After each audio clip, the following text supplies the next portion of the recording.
مولانا رومی رحمۃ اللہ علیہ فرماتے ہیں حضرت موسیٰ علیہ السلام نے فرعون کو مشورہ دیا، اگر تو اسلام قبول کر لے گا تو تیری آخرت سنور جائے گی، اور اگر تو اسلام قبول کرے گا تو تجھے دنیا میں بھی 4 نعمتیں عطا ہوں گی۔ تو بس اقرار کر لے کہ اللہ تعالیٰ کے سوا کوئی عبادت کے لائق نہیں، اور وہ کائنات کا خالق و مالک ہے۔ وہ آسمانوں اور ستاروں کو تخلیق کرنے والا ہے، اور ہر شے اس کی تخلیق کردہ ہے۔ مولانا رومی رحمۃ اللہ علیہ فرماتے ہیں کہ فرعون نے حضرت موسیٰ علیہ السلام کی دیگر باتوں کو نظر انداز کرتے ہوئے ان 4 نعمتوں کے متعلق دریافت کیا۔ وہ 4 نعمتیں کون سی ہیں؟ اور کہا، اے موسیٰ، مجھے ان نعمتوں کے متعلق بتاؤ، شاید میرا کفر ختم ہو اور میں اسلام قبول کر لوں، اور میرے مسلمان ہونے سے بے شمار لوگ مسلمان ہو جائیں گے۔ مجھے ان نعمتوں کے متعلق بتاؤ کہ میرے مسلمان ہوتے ہی ہدایت کا دروازہ کھل جائے اور لوگ اس دروازے سے داخل ہونا شروع ہو جائیں۔ مولانا رومی رحمۃ اللہ علیہ فرماتے ہیں حضرت موسیٰ علیہ السلام نے فرمایا، اے فرعون، اگر تو میری دعوت کو قبول کر لے گا تو پہلی نعمت تجھے یہ ملے گی کہ تو کبھی بھی بیمار نہیں ہوگا اور ہمیشہ تندرست رہے گا۔ تو اب بھی بظاہر صحت مند ہے، مگر اسلام قبول کرنے کے بعد تجھے تمام طبی بیماریوں سے نجات مل جائے گی۔ دوسری نعمت جو تجھے ملے گی وہ یہ ہے کہ تیری عمر دراز ہوگی، اور تیری موت جب آئے گی تو دنیا سے بامراد جائے گا، اور اسلام قبول کرنے کے بعد تو موت کی خواہش ایسے ہی رکھے گا جس طرح ایک نومولود بچے کو دودھ کی خواہش ہوتی ہے۔ تیسری نعمت جو تجھے ملے گی وہ یہ کہ تو 2 جہانوں کا بادشاہ بنا دیا جائے گا، اور اب تو صرف تیرے پاس دنیاوی بادشاہی ہے، پھر اخروی بادشاہت بھی تجھے مل جائے گی۔ یاد رکھ، اللہ تعالیٰ نے تجھے کفر کی حالت میں اتنی بڑی بادشاہت عطا فرمائی ہے، وہ تجھے اسلام لانے کے بعد کتنی بادشاہت عطا فرمائے گا۔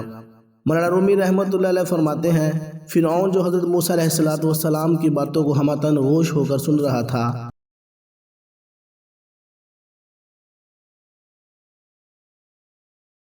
وہ ان نعمتوں کے متعلق جان کر بے قرار ہو گیا اور کہنے لگا، اے موسیٰ، مجھے جلد چوتھی نعمت کے متعلق بتاؤ، اب مجھ سے مزید صبر نہیں ہوتا۔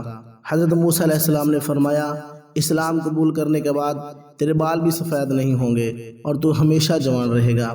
فرعون نے حضرت موسیٰ علیہ السلام کی زبانی ان 4 نعمتوں کا سنا تو کہا، بے شک یہ بہت ہی عمدہ ہیں، مگر میں ان کے متعلق اپنی بیوی آسیہ سے مشورہ کروں گا اور پھر ہی کچھ جواب دوں گا۔ پھر فرعون حضرت آسیہ کے پاس آیا اور انہیں ان 4 نعمتوں کے متعلق بتایا۔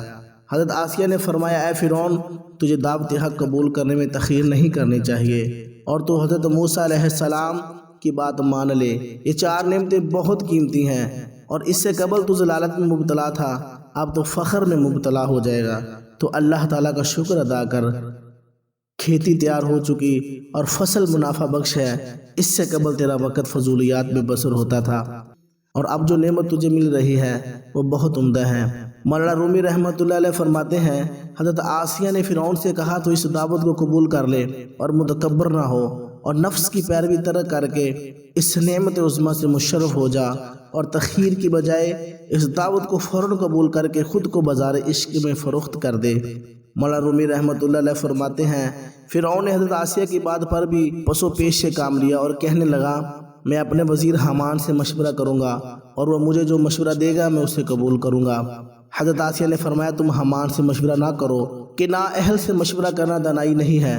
مولانا رومی رحمۃ اللہ علیہ فرماتے ہیں نااہل کے وزیر بھی نااہل ہی ہوتے ہیں، اور ہر جنس اپنے جنس سے مشورہ طلب کرتی ہے۔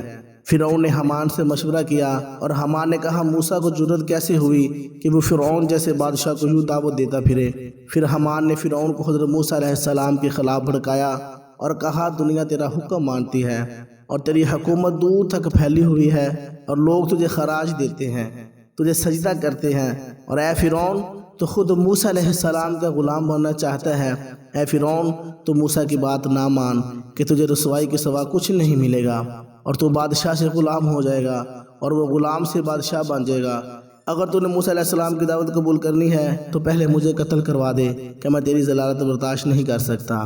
حامان نے فرعون کو گمراہ کیا، اور فرعون نے بھی حامان کا مشورہ پسند کیا، اور پھر اس بدبخت کے راہ راست پر آنے کے تمام دروازے بند ہو گئے۔ مولانا رومی رحمۃ اللہ علیہ فرماتے ہیں حامان تو مردود تھا، بدبخت تھا، اور اسے کیا علم کے بے شمار حکومتیں ایسی تھی جو مشرق سے مغرب تک پھیلی ہوئی تھی، مگر جب اللہ تعالیٰ کا قہر نازل ہوا تو ان کا نام و نشان مٹ گیا۔ اور حامان میں جو غرور تھا وہ زہر قاتل تھا، اور اسی زہری آلود شراب نے اسے بدمست کر دیا تھا۔ فرعون نے حامان کا مشورہ قبول کر کے حق کا انکار کیا اور عذاب خداوندی کا حقدار ہوا۔ فرعون نے حضرت موسیٰ علیہ السلام کی دعوت کا انکار کیا اور ہمیشہ کے لیے رسوائی اس کا مقدر بن گئی۔ فرعون کے انکار پر حضرت موسیٰ علیہ السلام نے فرمایا، اے فرعون، تجھ پر اللہ تعالیٰ نے بے پناہ کرم کیا، مگر تو اس گوہر نیاب کا حقدار نہ تھا۔